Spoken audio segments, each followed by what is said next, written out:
Okay, if you're new to this channel, there's something very important that you need to know. Whatever you do, do not leave a like, don't leave a comment, and please, for the love of God, do not subscribe to this channel! No, I'm not using reverse psychology!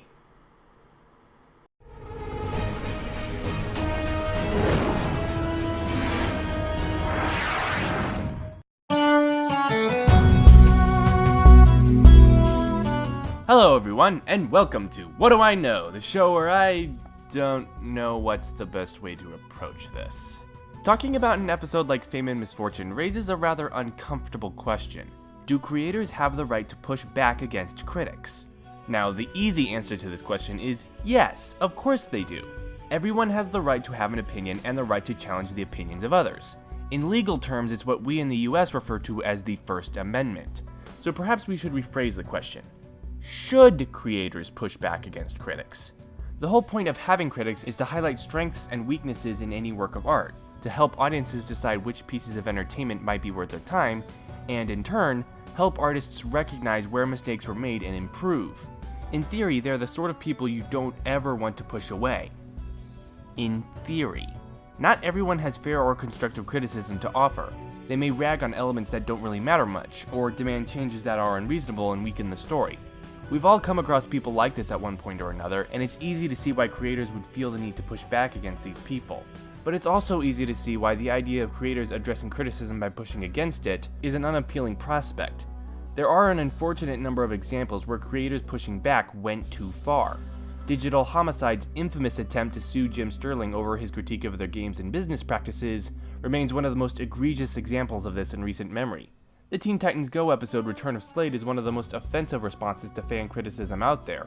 And while I personally disagree with most of the criticism leveled at Star Wars these days, emphasis on most, I cannot deny that the manner in which Kathleen Kennedy, Rian Johnson, and J.J. Abrams have responded to fans' issues has been extremely unprofessional and, in Kennedy's case, nonsensical. That's not how the Force works. All of that said, I'm not actually against the idea of creators arguing with their audiences, because while responding to criticism is rarely done with any sort of professionalism or class, saying that they shouldn't be allowed to respond sounds suspiciously like a double standard.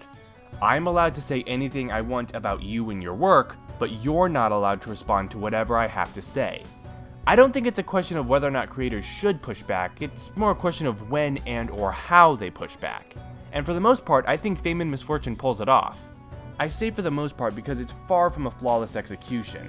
There are at least two moments where the episode slips on a banana peel and does a spectacular faceplant. But before I talk about individual examples in the episode, I need to talk about a much broader criticism. The most common perspective that I've heard from detractors of this episode is that the only reason it was made was because DHX wanted to respond to some of the most common and reoccurring criticisms leveled at the show. It's certainly not hard to see that perspective. The Fluttershy scene is a perfect example of this. The claim that Rarity hasn't really learned anything in any of her episodes is another that comes to mind. The conversation Twilight has with the reporter pretty much speaks for itself. And need I even mention the Flawless song? Shut up! It was never that funny to begin with!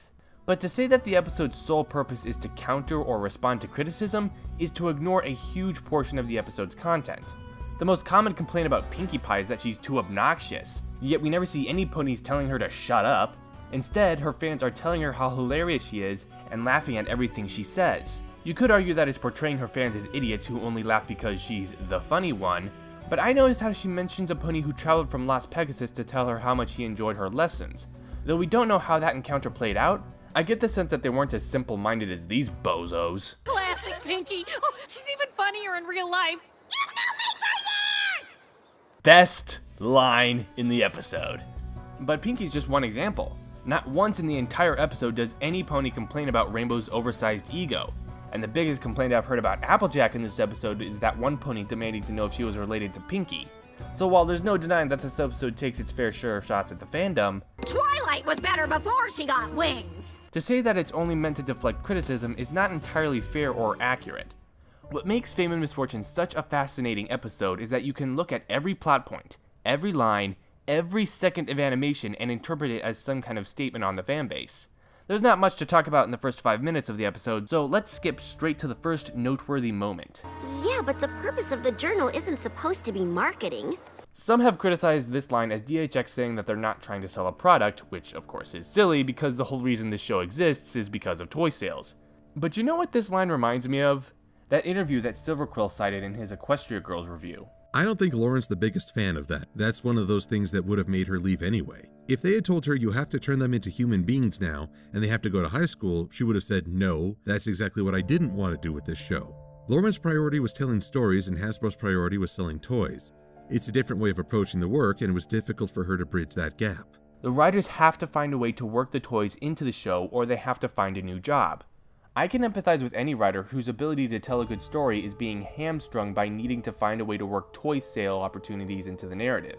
So do the writers see Hasbro as a child who's taking their work and using it to promote something they have little to no interest in? The more I think about it, the funnier this line gets. Less funny is Fluttershy's confrontation. We want to know why Fluttershy keeps learning the same thing over and over again. Be assertive already! And yes, it took me a while to get there, but can you honestly say that you could learn something one time and completely change who you are? There's no way of talking about this scene without talking about the Fluttershy debate as a whole. As this scene points out, the biggest point of contention with Fluttershy as a character is that she has a tendency to learn a lesson and then seemingly regressed by the next episode. When this actually stopped happening is slightly up for debate, but as far as I can tell, it stopped being an issue for people around the time It Ain't Easy Being Breezy's aired.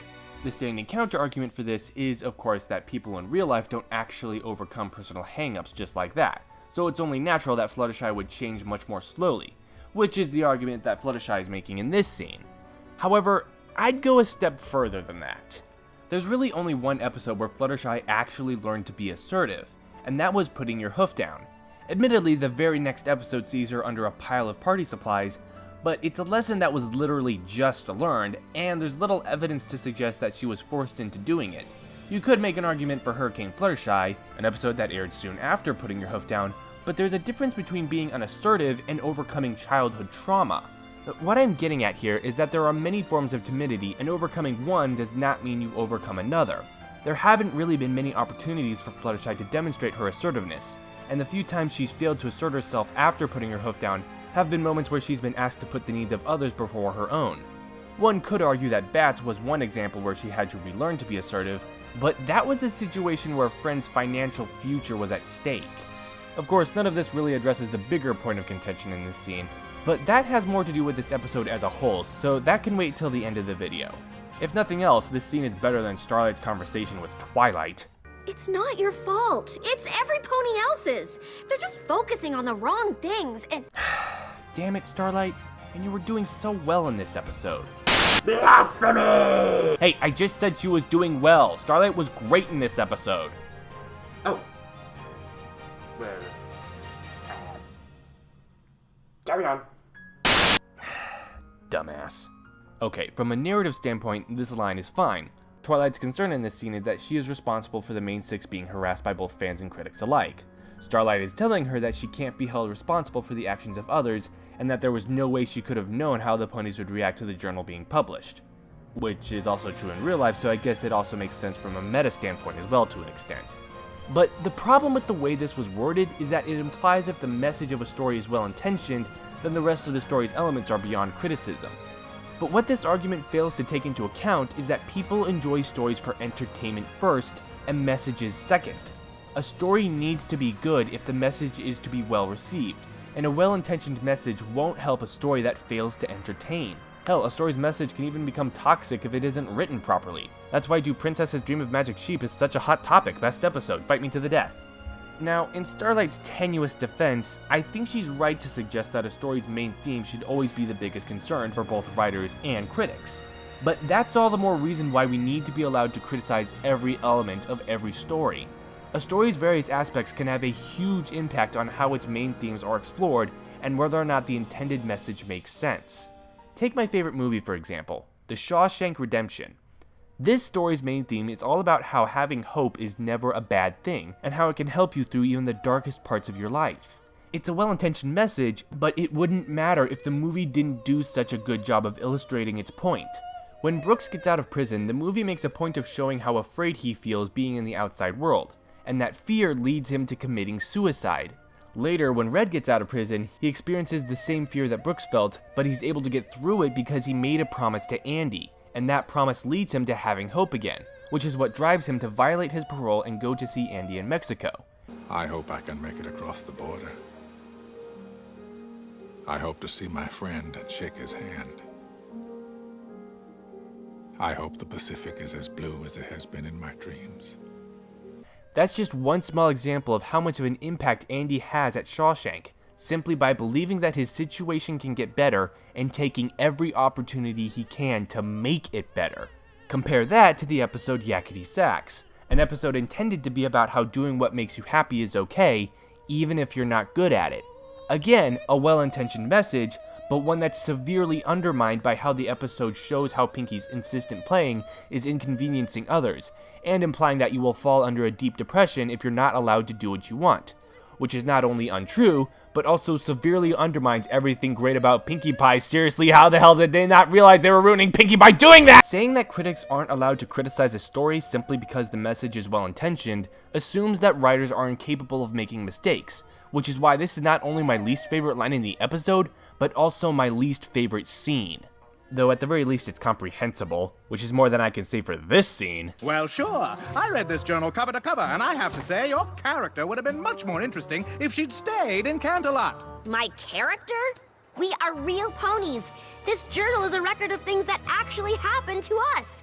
Okay, I know the line between meta-ness and the actual story is blurred in this episode, to say the least, but is it really so hard to see that people are actually interpreting this to mean that DHX believes that these ponies actually exist? The problem with this moment isn't the implication that these ponies are real. I don't even think that implication exists. It's that it doesn't make any sense. If you look at this through a meta lens, Twilight's line suggests that the events that take place in the show are based on the real-life experiences of the writers, which might be true in some cases, but it can't be true for every episode ever written. But if you look at it from an in-universe lens, then the reporter's comment doesn't make any sense. Did he really believe that the journal was a work of in-universe fiction? How could he be the only one who didn't know it was based on an in-universe true story? Either way, this is definitely a scene that desperately needed to be rewritten. Though frankly, I don't think I would rewrite a single lyric in the Flawless song. Nope! Go away! Go! No! Get out of here! I've never even seen The Simpsons! Why do you keep coming here?